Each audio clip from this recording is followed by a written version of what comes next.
The beginning of the 20th century witnessed a terrible series of events that led to a dramatic turning point in the European and, as a consequence, in global history.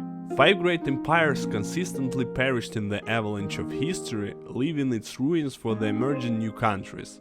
Some had destiny to survive until today, some ceased to exist several days after their birth. Today we are going to talk about one extremely interesting Soviet Republic. Guess the Pokemon.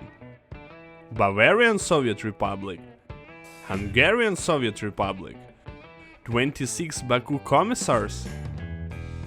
No, it's something more extravagant. The Alsace Soviet Republic? No, it's Soviet Republic of Sailors and Builders. Wait, what?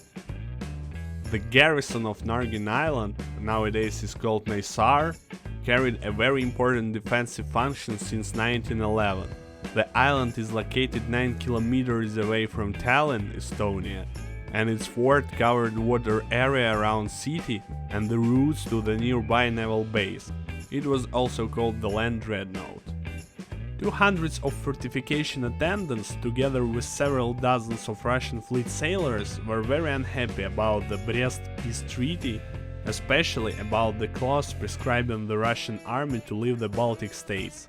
On the December 17th, year 1917, they declared independence of their own state, Soviet Republic of Sailors and Builders. The main revolutionary leader and father-founder of the republic was anarcho-communist Stepan Petrichenko, the senior scribe of the Petropavlovsk battleship.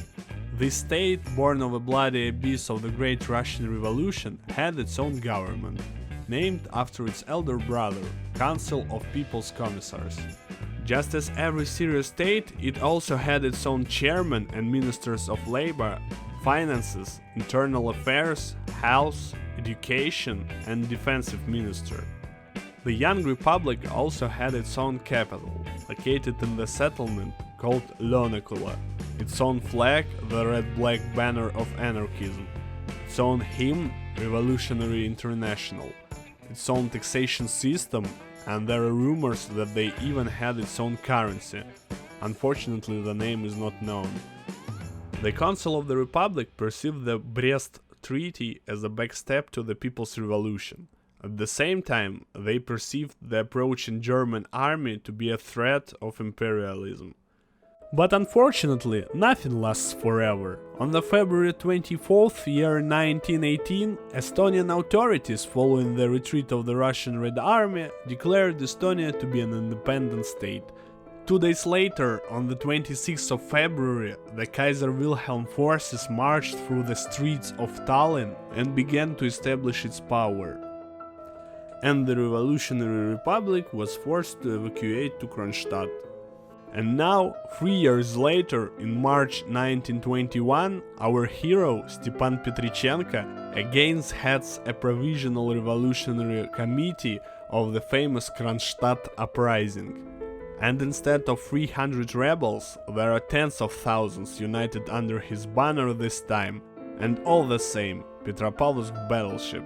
But however, that's quite the other story. The uprising, as you know, was later suppressed, and Petrichenko himself was arrested and died during his transfer to Vladimir town jail a little later.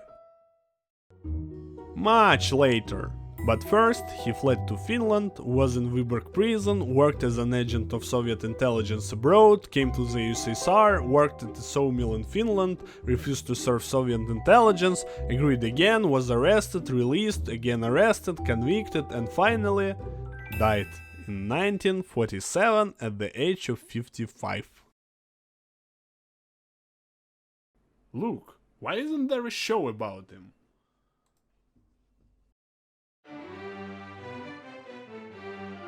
By the word of God and my most serene will, I grant you the highest right to like and subscribe to this channel.